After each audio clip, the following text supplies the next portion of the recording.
की नाती लगता है हुआ है, और संतरी भैया है, उन्होंने बोला है कि हमारे नाती हुआ है, चाची आपको बनाती हुआ है, आप सोहर गाइए उसके लिए।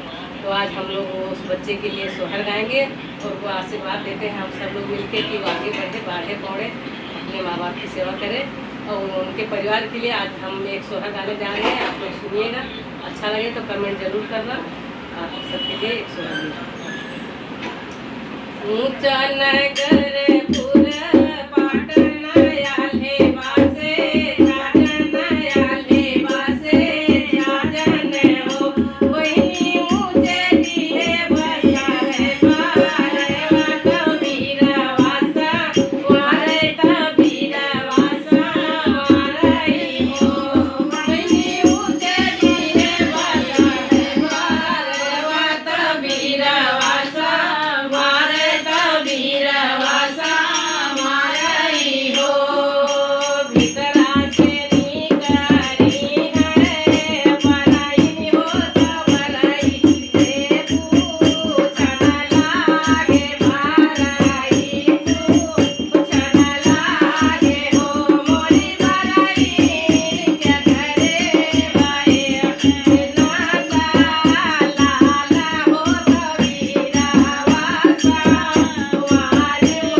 ये आपके लिए सोहर है, आपके नाती के लिए है। आप लोग सुनिए, कैसा लगा कमेंट जरूर करें।